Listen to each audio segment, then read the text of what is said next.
you've gone into the bank and set a company up to then be employed by your own company as an apprentice to get you through college. But like eventually you just get numb to it. I think the worst one was a baptism of fire for a lot of people coming into the trades. If they happen to work for a company that does social housing, you are going to see sites that if you can't handle this, then get out. Straight away they put that pressure on you because they think that by doing that you're going to jump through hoops to get to them. 3 years I think I stuck that out for, and then we had lockdown. Yeah. So I was furloughed for about 8 weeks. Right. And the longer that I wasn't at work, the more I realised. We went to one and we walked up the stairs to go to the boiler.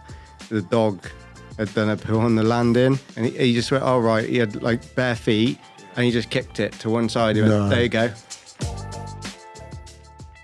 Right then, we have a new Trade Legends podcast coming up. We have got Dave Richards on from Boilers to Bathrooms, and we're going to have a chat with you, Dave, about the progression that you recently made into setting up your own company. Well, not setting up your own company, working for yourself, because the company's been set up a while, hasn't it? Yeah. So we're going to touch on that. But before we do that, I want to quickly say to people who are watching this on YouTube, do us a favour, hit the like button, drop a comment, and get subscribed to the channel. The Trade Legends podcast now has been going 3 years, and you know, we know loads of people watch the content out there, but just hit that subscribe button. Let's try and get the channel to where it should be, Jack. We need it where it needs to be, don't we, mate? So, yeah, if we can do that, it'd be great. Hit the like button. Hitting the like button makes a huge difference on YouTube videos. So if you can do that, be grand. Anyway, let's get into it. Dave Richards, Boilers to Bathrooms. I've got you on, Dave, because I'm interested, because you are at the moment making that transition from working from a company to working for yourself, and you're predominantly... here's one. Are you a plumber or a gas engineer? Gas engineer. You call yourself a gas engineer? I do now, yeah. Right, okay. So I went from plumbing when I was starting out. Yeah. And then as soon as I got my gas, it was very much, gas engineer, but I still do plumbing. Right, okay. I kind of, predominantly gas engineering. Yeah. Cool. Right, what we're going to do then, we're going to take you back to... When you come out of college, or when you started college, was it trade-based from the off? Or, you know, talk us through that journey of coming out of school and finding your feet and finding out where you wanted to go with your life, sort of thing. So it all started, I did better in my grades than I thought I would. Right. Stayed on at sixth form. The only thing left, because it was last minute, was health and social care.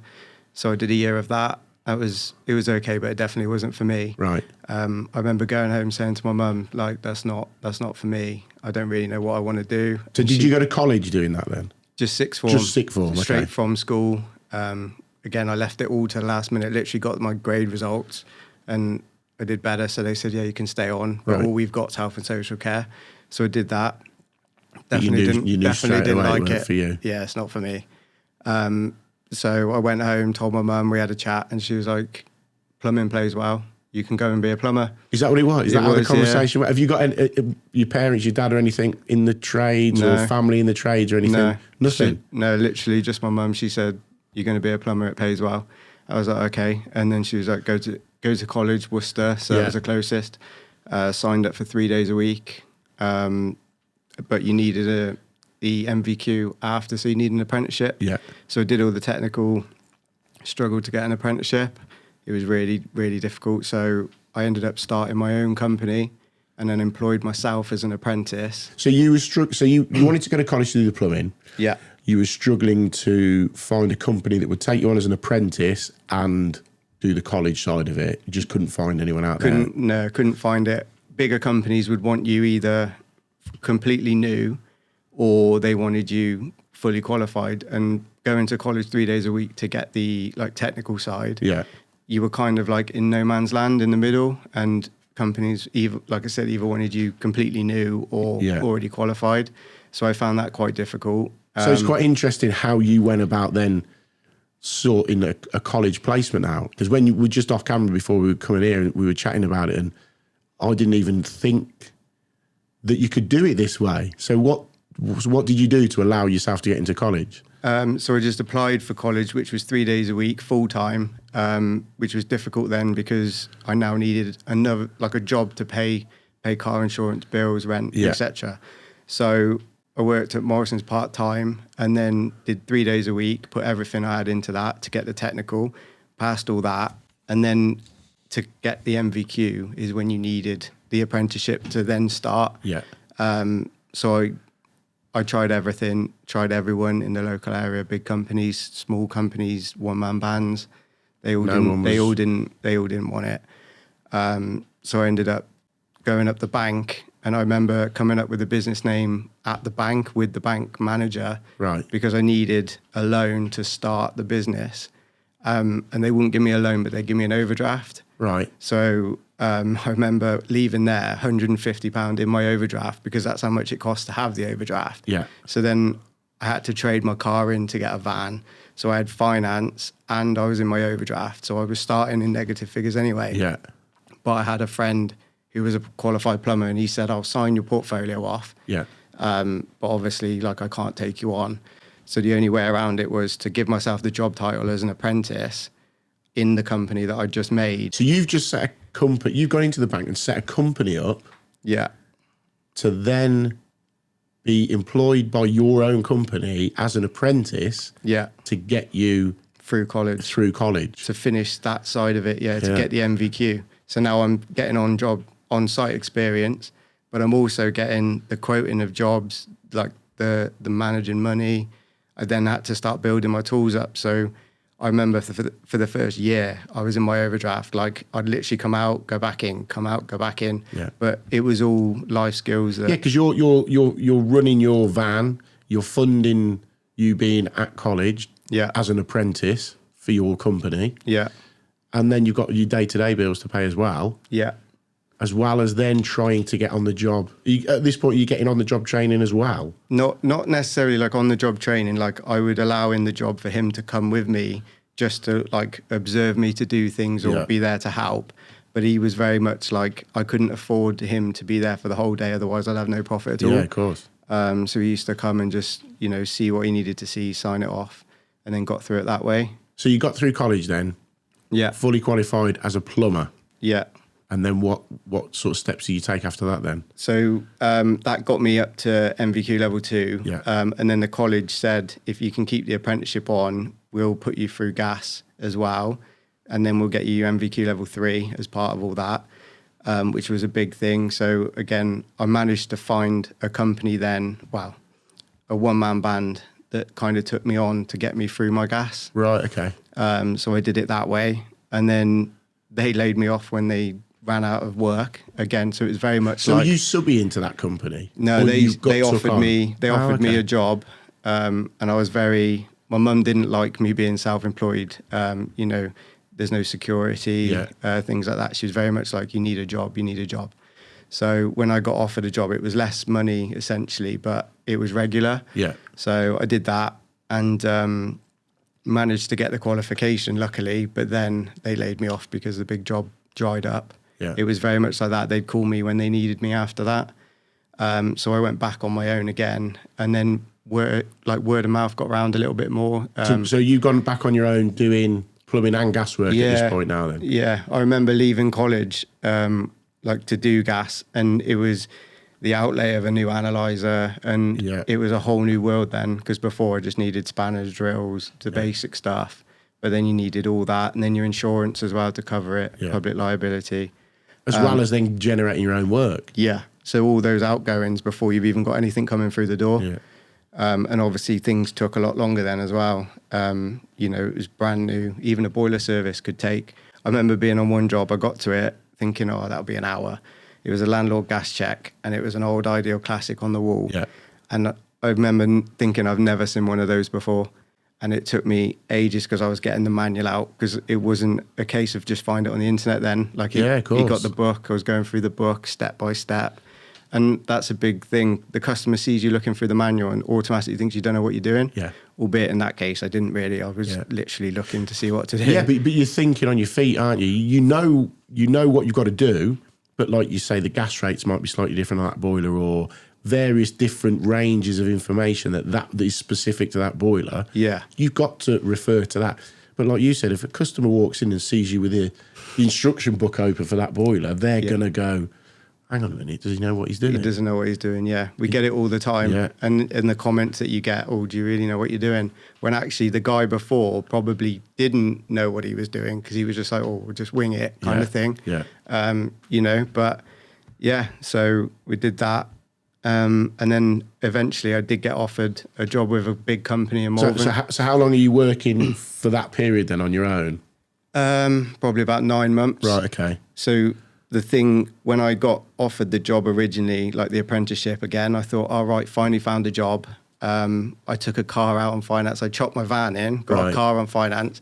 I remember it was in 2010 because I had a template Fiesta, like a lime green Fiesta.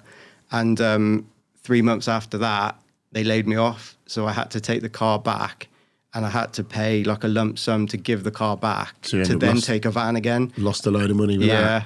Like car finances and van finance, I've lost so much money on that. Yeah. But it was, I couldn't work out of a car, so I had to take the gamble. And then it was only a couple of months. And then a big company approached me through like, I think it was City Plumbing at the time. Right. The merchants, because word got out that I was quite good, I was hardworking. Yeah. And they came to me and said, oh, we can offer you this. Who was that? Gas appliance showroom in Malvern. Right, okay. And then I worked there for 7 years. That was probably one of my favourite. And what was you doing for them? Gas boiler installations. Oh, okay. And that was, like I said, probably my favourite job out of all the jobs I've had. Yeah. Working in like top properties, meeting some really nice people, really tidy jobs, because time wasn't that big. Like you could take your time on a job. Yeah, they weren't pushing you for deadlines. No, and stuff exactly. Like that. You could, and you made good as well. So like you'd pull the clips out, you'd fill the holes, and you paint the wall or whatever. So you was doing everything. Yeah, like a boiler install. Pointing everything up afterwards, and like one-stop shop. Basically, you're there to completely finish it. Yeah, redecorate it, get it done. Yeah, spot, because they don't want other trades coming in. Like that was all part of the service, and that brought me on as an engineer, and because we did a bit of servicing and breakdown and stuff like that, but predominantly installation. So how long was you with them for? 7 years. Yeah. So what happened? The reason why you left them then? I felt that it was getting there wasn't much I hadn't seen, if that makes sense, because we only operated in such a small area. You'd go down an estate or a housing estate and you think, I already know what the problems are going to be. The joists are going to run that way. That one's chipboard. Can't get the flue out of there. Can't run the gas through that. And we'd already overcome all the... So you was getting sort of bored with it, I suppose. Yeah. Although it was like my favourite one. We all seemed like we were all friends. It was a nice work environment. But it weren't a challenge. It was just, the challenge had gone.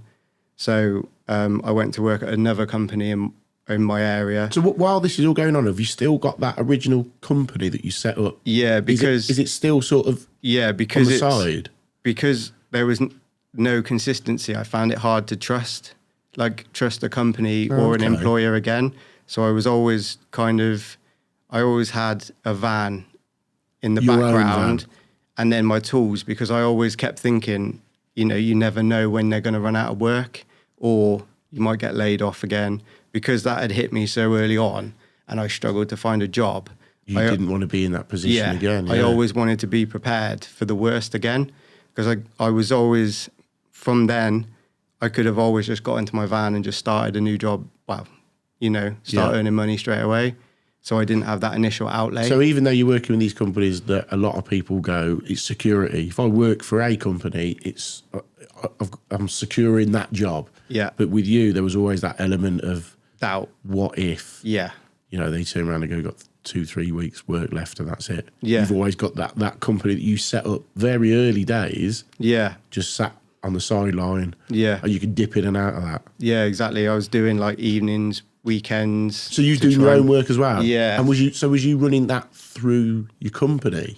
Yeah. So I'd be doing like I was down as self-employed, so I was doing it all like that. Yeah. So then when I was building up my tools and van and things like that, I was still able to put it through the company. Okay. But then I had my security of a wage to enjoy Yeah. you know, enjoy the money. Yeah. And I tried to keep it separate like that. And you were still getting work coming in for yourself at weekends and stuff. Yeah, but like the bigger jobs, obviously I couldn't do, so I turned it down.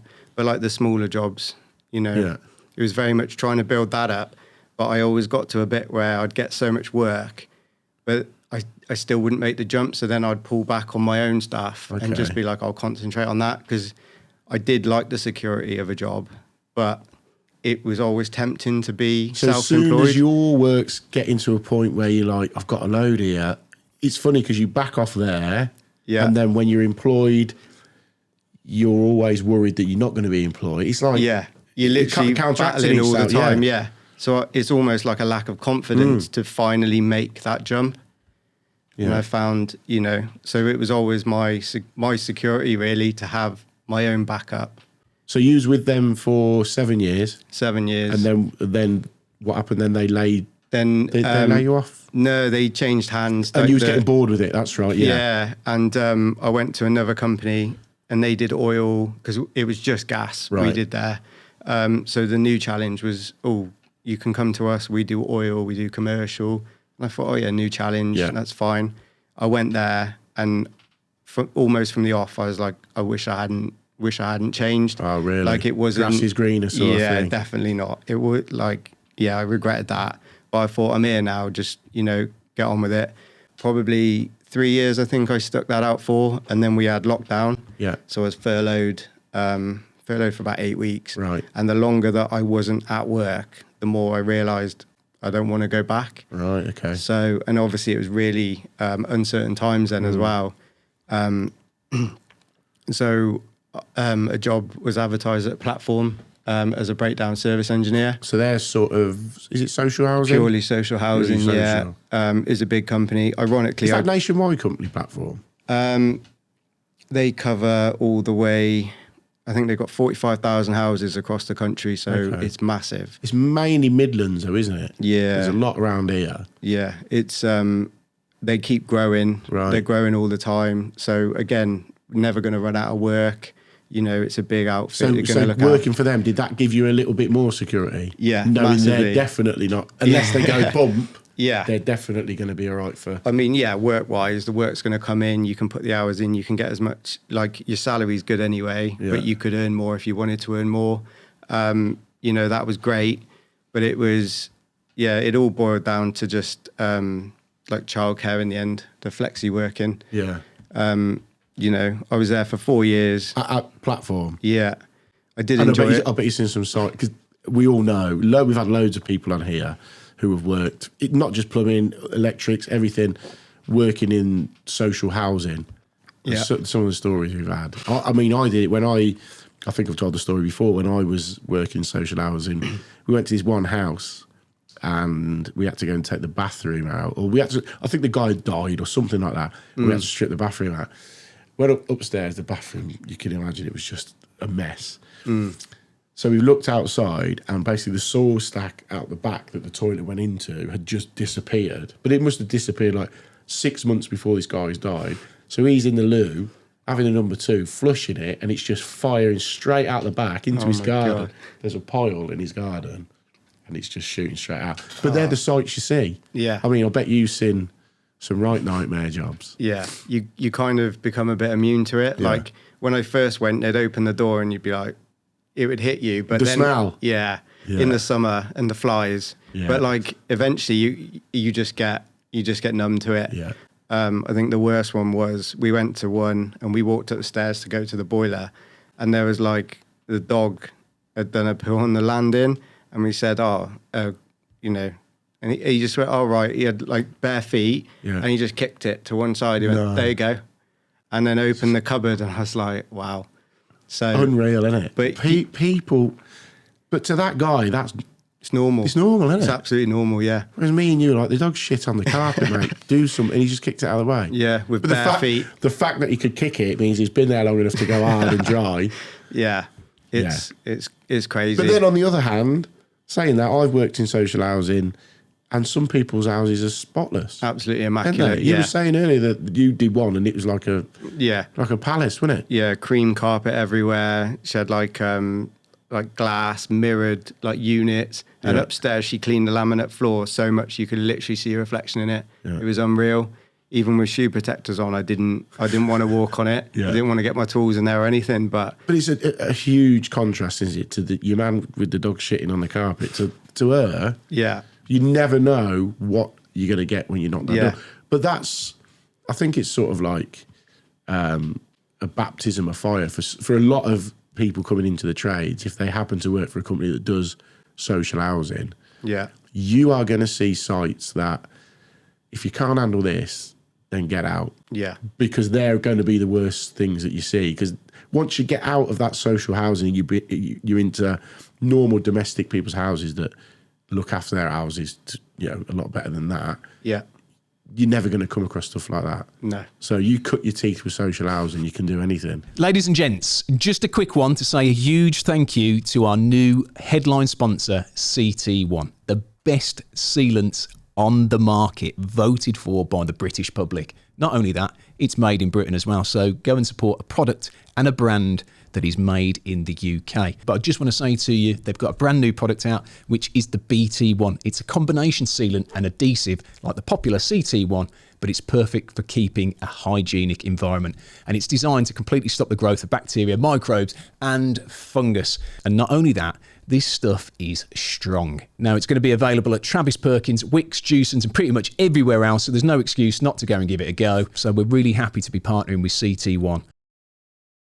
To be honest, there was only ever 2 people in 4 years that kicked off at me.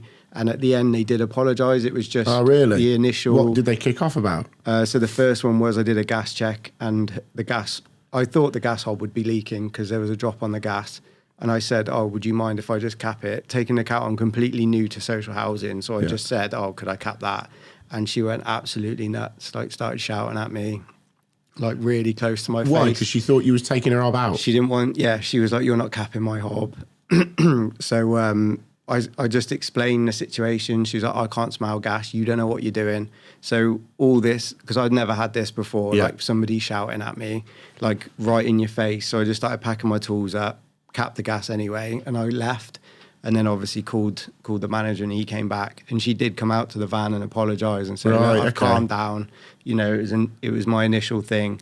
And when we got back in to test it, it was the hob. Oh, was it? Yeah, so then also... He was like, fucking told you. So now you're almost like, she knows that you know what you're talking about kind of thing, so you've kind of won them over. And then she just apologised. I went back next week and fitted a new hob, and she's happy. Yeah. And the other one was somebody'd ordered a part. It was, in all fairness, 3 days before Christmas. Somebody'd ordered a part for a boiler. I'd been lumbered with the job to go and fit it. As soon as I got there, I knew it wasn't going to be that. And she did not take that well. Because she was assuming you've ordered that part and that's going to fix it. Yeah, you've come to fix my boiler and now you're not fixing it. Yeah. And she went like ballistic. So again, I just left and just stood outside. She didn't really calm down. Oh, right. But she did ring up and say, like, apologise to the engineer. Right. Because, I hadn't been there before. I was just there to go and fix it. Yeah. If I could have fixed it, I would have done. But I find, if you try and go a bit above and beyond to try and help, they can see that. Yeah. So, but no, it's I don't regret social housing at all. No. It gets you speed up because you're down to, you have to do so many jobs in a day, but also you have to do things 100% correct, because not only are you audited externally, but you're audited internally, and then you've got other people following behind you. So like gas checks are like every 10 months. So like everything has to be to regs. Yeah. So I find that keeps you on top of your game, doesn't it? Yeah, exactly. Yeah. So now I found when I went and redid my gas, things I used to be like, just you like that, know it, which is good. I love a challenge. And it's got to the point where even that wasn't a challenge. Now the boiler stock was pretty much the same, so you were going to the same faults all the time. Yeah. You'd see it come through on your tablet, and you'd be like, I know what that is already.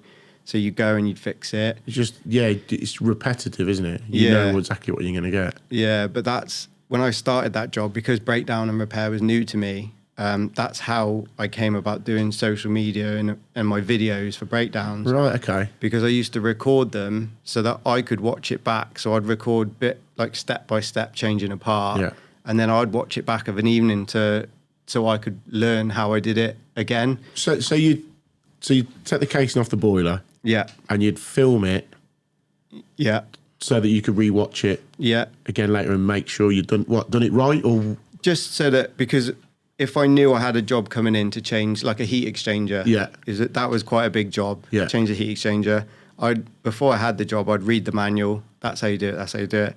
And then when I went, I would literally film taking the screws out. Yeah. So then step by step, because all my videos are always screws out, Yeah. case off, and then I almost do it how it is in the manual.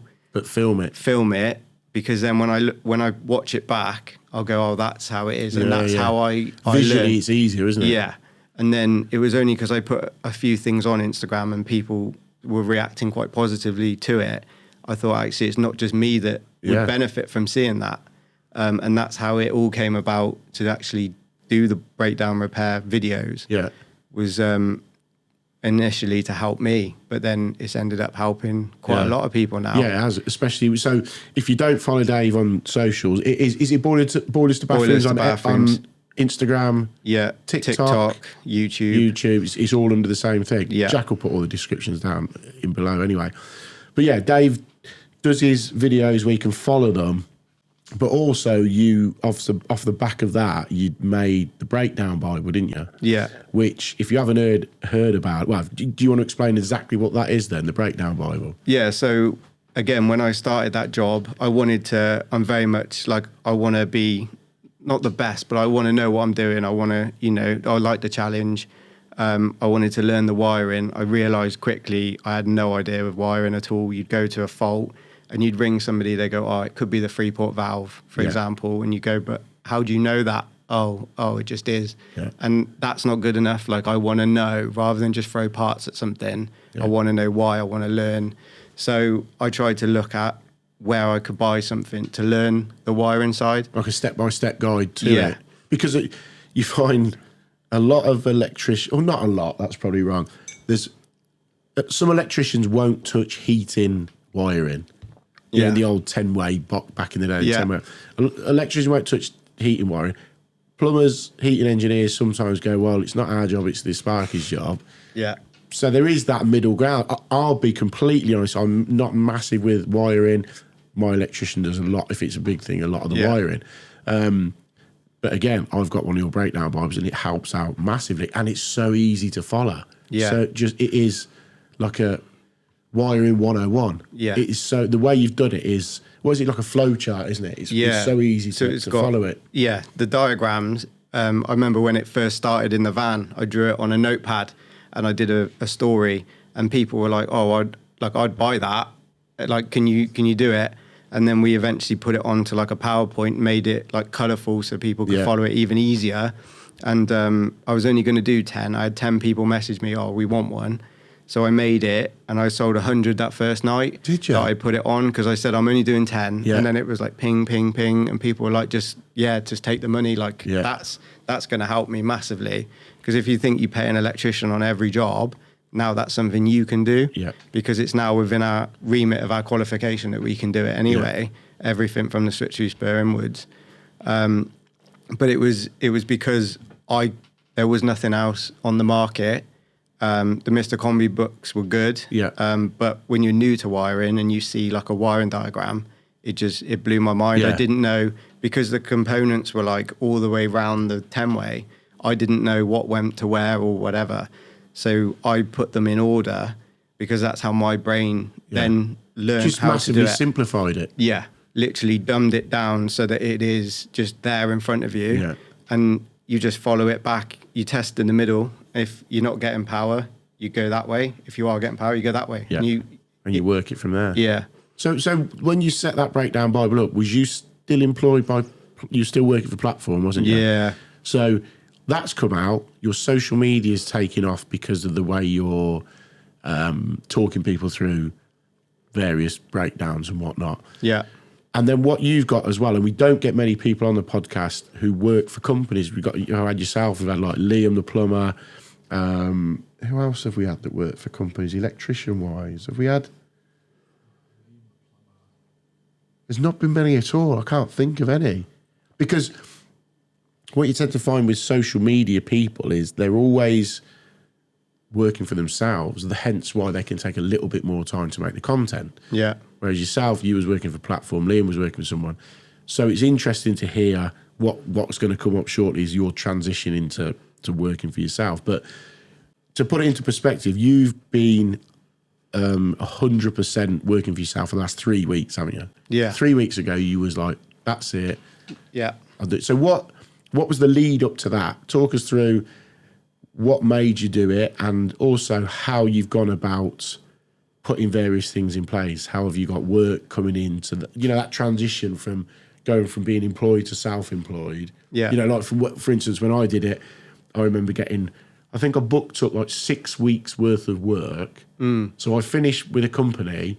I had 6 weeks worth of work and that was it. So I had to make it work. Wow. So what was your sort of strategy then going into 3 weeks ago as such? So I was toying with the idea for ages. I'd kind of written my notice out. Did you still have the same company running? Yeah. That company, is it still that company? It is now, yeah. Wow, yeah. And what is it? Boilers to bathrooms? Boilers That's to bathrooms, the name yeah. of the company, okay. So I had my notice written out and I was umming and ahhing, and then it got to the point where it was a Monday morning and I just sent it and that was it then. And then from the moment that was finalised, I've got a month now of being employed. I put a gentle post out saying, in a month's time, I'll be fully on my own. And what did platforms? You still on for platform? Yeah. What did they say? So I worked my 4 weeks notice. Did they try to keep you? Did they? Because I dare say an engineer like you working for them, Yeah. they want to keep you. Yeah. Surely. They did, but it was down to like childcare. I needed the flexi working, and they said they couldn't accommodate flexible working. So, at the end of the day, family comes first. Is it a little boy? Little boy, yeah. He's only got a couple of years left at little school. Yeah. When he goes to secondary school, he isn't going to want me to pick him up, drop him off anymore. So he's saying, "Oh, Daddy, drop me off at school." Yeah. And like the amount of times I've missed doing it, like on call, I've missed things, or I have to go out again, or I don't get back until he's in bed or whatever. Yeah, because in the winter you'd do your day at work, and then if you're on call that night, you might get given 5-6 jobs straight from the office, so you don't even go home at 4:30. Yeah. You have to go to those jobs, and then you're not getting into like maybe gone 12 some night. Okay. And then you get up in the morning and do it all again, and it takes its toll on in the winter. So I was seeing less of him, and then also trying to get my own work. I was doing it on Saturdays. I never worked Sundays if I could help it. So I had at least one day. But then when you think about it, you're working 6 days and in the evenings, and I got to a point where there's more to life, like the money. Yeah. I can make money when he goes to secondary school and he's grown up and he's gone off. Now I want to spend time with him while he still wants to. So So I handed in my notice. They couldn't accommodate flexi working. Did they openly say that we can't? Yeah, we can't. Right, okay. It's down to numbers. You was leaving anyway, surely. Yeah. You was going. By even that, if they had turned around to you, we'll do something. In your head, you're going. Yeah, it got to the point where like I felt like, there was no going back. But I wanted to leave on good terms, which I did. I worked my whole notice. I, stuck to the hours, did everything. And because I didn't want to burn bridges, I've learnt that you don't burn bridges. In a couple of years when he does go to secondary school, I might think, I never say I wouldn't go back, but the way it's gone now since I've gone on my own, work just comes out of nowhere. Yeah. I used to worry because you'd be with friends that were self-employed and their phone's going all the time and they're answering, and I was thinking, I don't have that. Like my phone doesn't really call that much. Oh, what, when you was working for the company? Yeah. Although I was doing my own stuff and I was filling up like boiler changes or whatever, my phone wasn't really. But that's it's so strange because when people know that you're working for yourself and it's your company, the phone lights up. Yeah. Since I've gone, literally it's calling all day. And I bet you couldn't believe it. No, that was the main thing holding me back. All this time was worrying, because I've got bills to pay, everybody.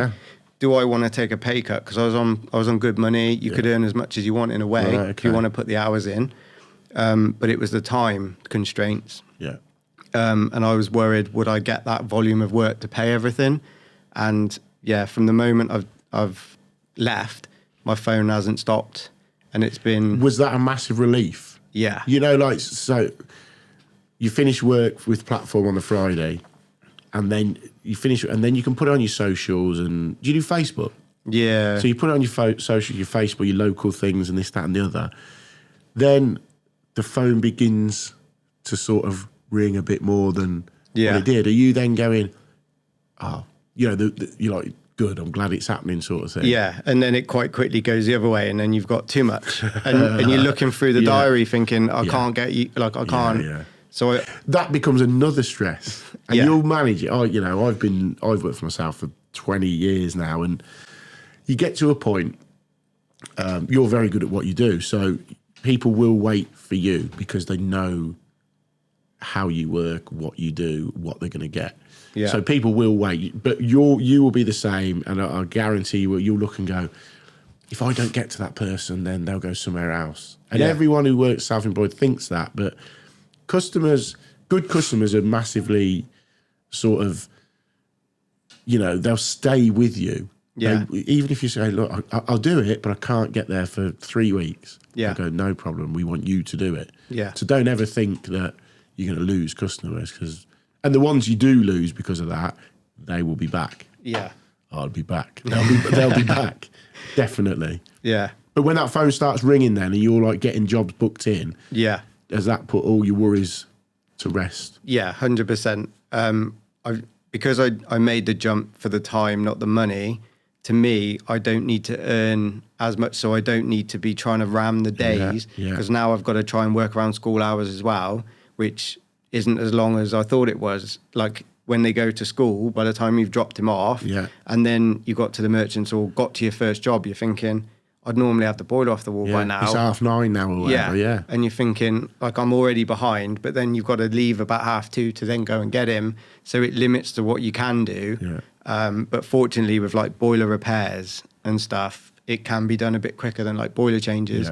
So I do work it around that. So I have set days where I'll pick him up and drop him off, and then other days I've just got to work late. Like, it is how it is. But I found keeping like a digital diary of my work, and that's how I book it in a separate iPad. I kind of got that from Platform in a way by keeping everything separate. So rather than have it on my actual personal phone, I'll keep everything work related on the tablet, book jobs in, and then the tablet goes away at night, and then I just don't think about it. Oh, really? Yeah. So it hasn't crept into your. I'm trying to keep it. Keep it completely separate. Yeah. Because obviously social media, trying to edit videos of an evening and stuff, it gets. I don't want to be doing the work side as well. Yeah. So I do everything on the go on the tablet if I can help it. Like I'll send the invoice on the job, or the gas cert's all digital now, so there's less paperwork, and just do it like that. I'm trying to minimise, the workload when I get home. So you find that works for the way you work. You can put that app, put it out of the way. Yeah. Concentrate. So you go from that app to another app to your videos. The social media, but then I've also got. When I get home, I've got to package all the breakdown Bibles that I sell as well. Yeah, you're still doing that, aren't you? Yeah, so I've still got to package those up. I have them professionally printed now, so they come in a big batch. So how many, are you still shifting a fair few of them? Yeah, I've probably sold 2,500, I would have said. Are you wasting time? I think that some of you probably are, and I have a solution for you. Nobody wants to do any type of admin. Now, I have a solution for you, and it is called Tradify. It's a fully automated job scheduling, invoicing, and quoting all in one place. Now, that software is going to save you 12 hours a week, and all by using a simple software solution.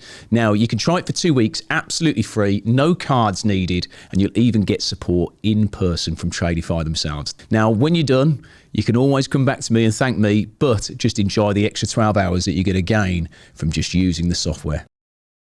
Are you still constantly putting videos out now on all your platforms? Yeah, mostly Instagram and TikTok and shorts. And YouTube. I haven't got around to doing shorts yet, although my videos are they tend to be quite short anyway. Yeah. That seemed to be how it took off more because I didn't waffle so much. It was very much, I cut it down to the bare minimum and just get into it. But I found some videos are really hard to make short. Yeah. But I've noticed when you do shorts, the audience grows massively. Yeah. Like I've said that. My YouTube content I find it easier to make a 20-minute video than I do a 45-second short. I don't know why, but then there's loads of channels that have come up and they're just massively short based, less than a minute, and their numbers are through the roof. Yeah. 100, 150, 200,000 subscribers on YouTube for short form stuff. I think it's a good way to get people interested in you and your stuff. And then that's when they come in and then they'll explore the other avenues. I think that's why originally I used TikTok, because it pushes it to more people than what YouTube does. How do you find TikTok? I find it's all right for what I need it to. Like, it's getting stuff out there. Do you engage with people on it? Sometimes. I do like, some I entertain. But then it's only boosting my video then. Yeah. I struggle. I do a little bit now. I struggle for ages to... I chuck something out on TikTok and never ever look at it again, never look at the views, never reply to anyone because I just thought it was so toxic. But and I know that if even the toxic things, if you interact with them, it boosts it. But I just found it really... I didn't need it. Instagram, I find a really good place. There's so many brilliant people. Yeah, it's on a nice so many community. different. Yeah, the communities are just brilliant, and everyone helps each other out and gets involved. Yeah. But TikTok, I really struggle. I'm doing a little bit more, chatting a little bit more, and replying. Yeah. But on the other hand, my YouTube, which is my main channel, I'll put a video out on Wednesday and a Sunday. I will sit there for the next 2 hours replying to every single comment. Really? And the core people that watch my stuff, you build like a bit of a, all right, Steve, all right, John. You get to know them and they're going, oh, what you been up to? And before you know, you're having a full-on conversation in the comments of a video about hanging a radiator. So 3 weeks in, as of probably today, 3 weeks in of going finally full-on self-employed, how are you finding it? Definitely no regrets. Really? Yeah. I say I wish I'd done it sooner. However, I wasn't in a position to do it sooner, like financially, mentally. Like it took a lot to build up the courage and the confidence to say, like, I now support me. What do you think's giving you that confidence now then? I think kind of... Do you think social media's helped with that? I think so, yeah. I remember, because I've only been doing social media, like I said, like the last 4 years-ish.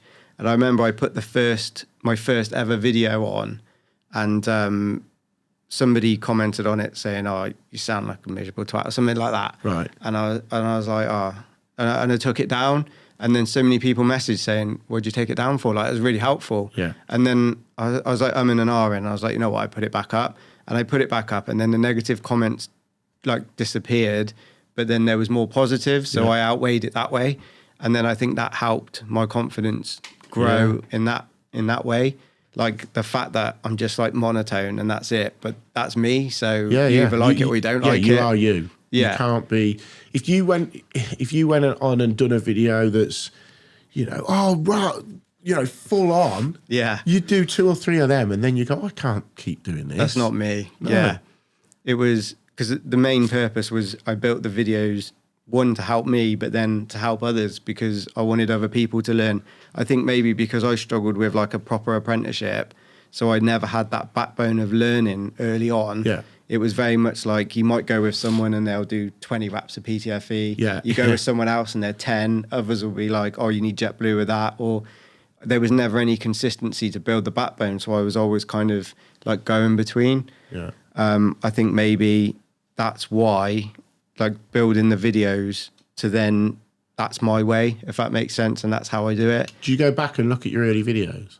I have done, yeah. And I've seen how much it's changed. And I think you can see like the confidence in you. Yeah. Of how I do the videos now. Before, I think they were very like, I was very particular about things. But now because I've bought like chest mounts, I've bought head mounts. I had some clipped to my glasses at one point, but like the best videos are the ones where I just do it one-handed and just hold the phone. Yeah. And it makes me a better engineer. I can strip a boiler with one hand now. So Because you're holding your phone. I'm holding the phone like that, and you just get used to it. Yeah. And people they don't mind seeing when something doesn't quite come out, because people love that. I find it when something not goes wrong, or you're struggling with something. Like I've done one the other week. I can't remember what it was. For argument's sake, it was, I don't know, putting something in, and it did. That was it. I've done a toilet, put a toilet in, and I made a big thing in the video going, it's gone in, but it didn't. You know, you push a toilet in, and there's that, it like locks in. Yeah. You know it's in. Yeah. And on the video, I've gone, I don't think that's gone in. Yeah. I'm going to try it, but I don't think it's gone in. And I think I turned it on, and it didn't leak. But then I was flushing it, and then I went on and done something else. And then I went, I've got to go back and check that, because it should be leak. It didn't feel like it went in to seal. Yeah. And like the whole rest of the video, where I'm fitting the rest of this bathroom, I keep going back and going, I can't believe it's not. It should be leaking. Yeah. But it just goes to show you can feel something go in, and you can get a gist of how a job's going to go. But people just want that bit where it doesn't quite work. And people love that view, because it's, like I always say, it's real world plumbing. It's real world scenarios. Yeah. No one's perfect all the time. No, they're problems that you come across and they're going to come across as well. Yeah. It's relatable. And also, I'm very big that I'm not going to judge you. Like, if you message me and ask a question, like, I'm not going to be like, oh, you don't know that. That was a big thing, especially on TikTok. People, when I put the Breakdown Bible on, I always used to do the videos of me using it rather than trying to sell it. I never made it to make money. It was to help other people learn, because I struggled to learn. Yeah. So my videos were like just me using it to diagnose it, and people would put underneath, oh, where can I get one? And then you get people comment saying, as if you don't know that, like, you shouldn't be doing it if you need a book. And then I just reply, it's people like you that stop people asking for help. And that's 100%. How we end up in a cycle of people that don't know what they're doing because they're too scared. There's no such thing as a bad question, is there? No, you don't know until you know. Yeah. And that's, I think... And when you do know, pass that knowledge on. Yeah. The good thing with the social media now is the social media. It's not... that was Facebook, wasn't it? When Facebook first came out, it was called the Facebook. Yeah. And I've just referred to social media as the social media. The good thing with social media is it's out there for everyone to see. Everyone ask the questions.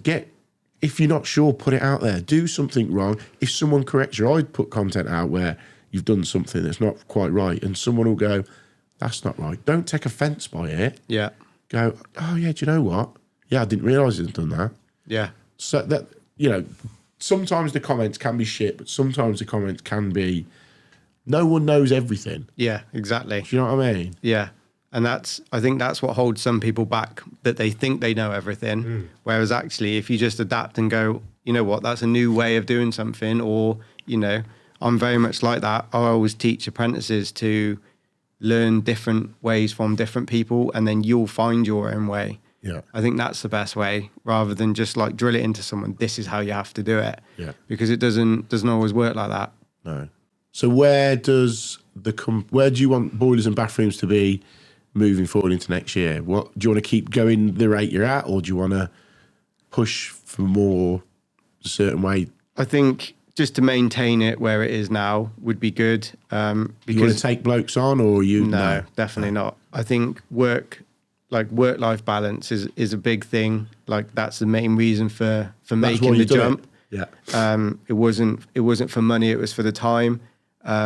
So I think if you take more work on more blokes or anything like that, then a lot of my customers want me to do the work. And I think if I employed someone and then someone else turns up, your company's turning up, but they want you. Yeah. Whereas, like, the customer earlier, it was a new customer, and she said, oh, is it your business? And I said, oh, yeah. She went, oh, that's nice. And then she gives you a tip at the end, offers you a coffee or whatever, because she knows that, like, you're going to do your best because it's your van outside, it's your business. Yeah. So I've never wanted to employ people. I just want to go and still enjoy work. I very much enjoy fixing boilers, servicing boilers. So I'd like to just maintain that while having a good work-life balance. I think in our job, it's very hard to get that. Yeah.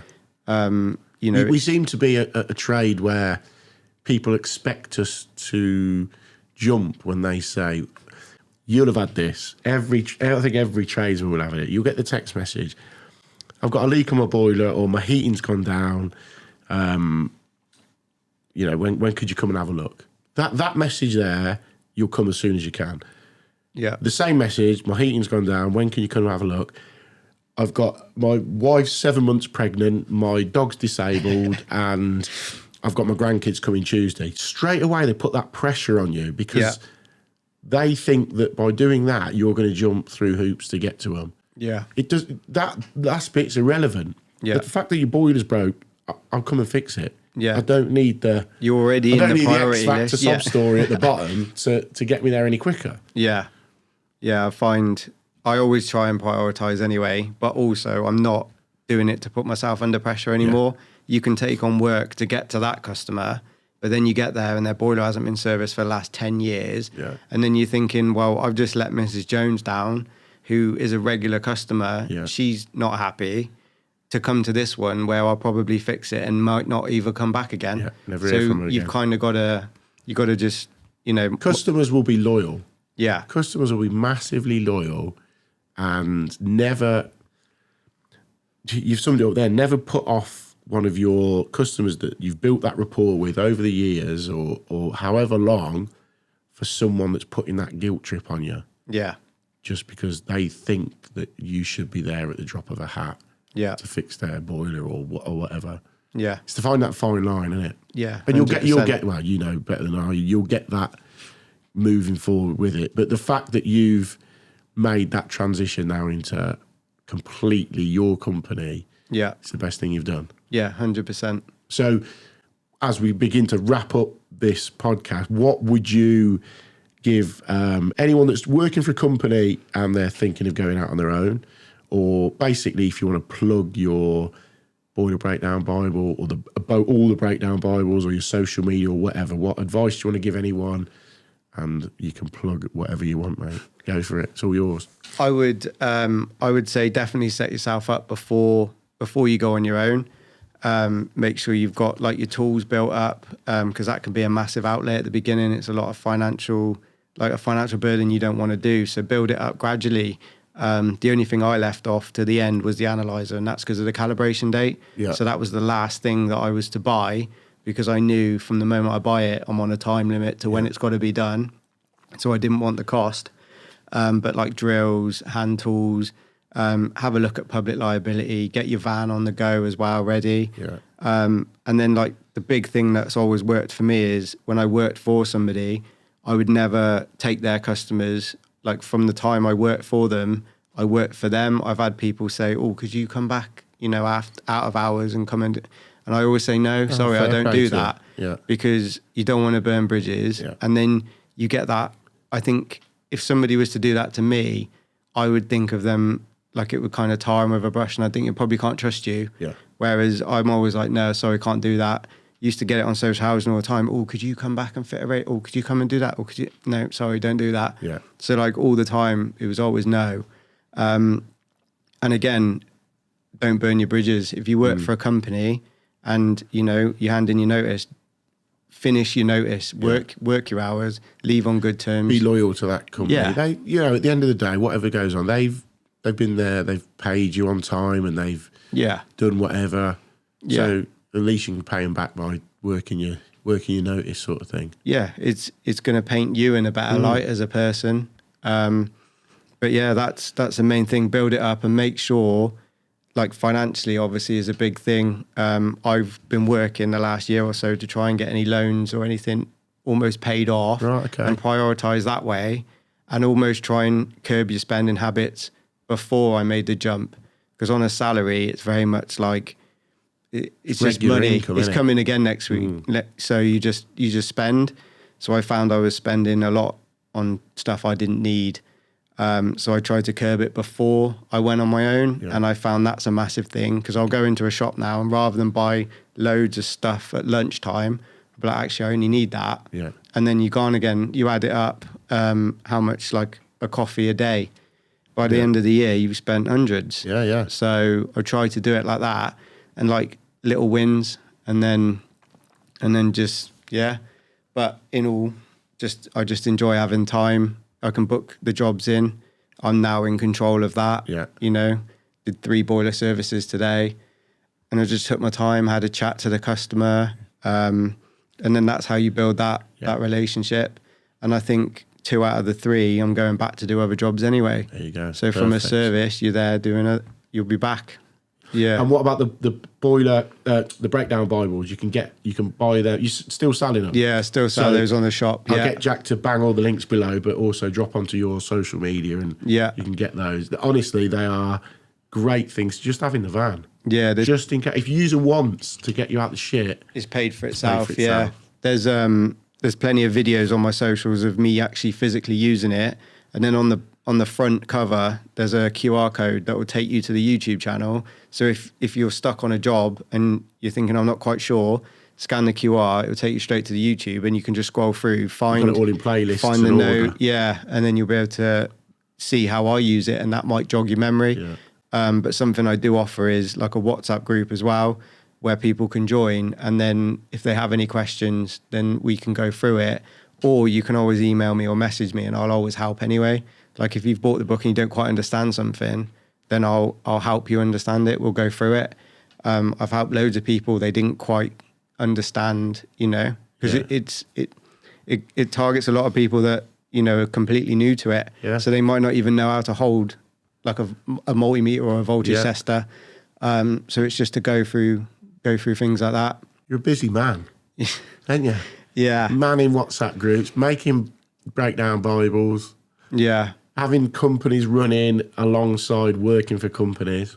I feel that I've put a lot of groundwork in, and now is the time to enjoy. Reap the rewards, mate. Yeah, and just, it all seems to be in place now. Definitely. You've got a mega drive, Dave. You've got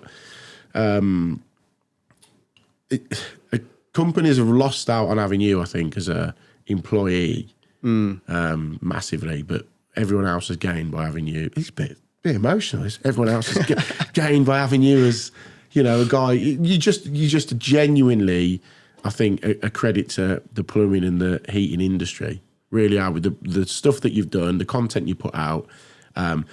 Is completely different to the content I do, the vlog side of it. Yours is really, really informative. So hats off to you for that. Yeah, thanks. But I've really enjoyed having you on, mate. As I said, Jack will put all the links in the description below to everything. So your boilers to bathrooms on all socials? Yeah. YouTube? Yeah, YouTube, TikTok, Instagram, Facebook, yeah. So yeah, drop on, give Dave a follow, watch some of his stuff. But I've Thank enjoyed having you on, mate. you for having me. Thanks very much for coming on. Thank you. There we go. Sorted.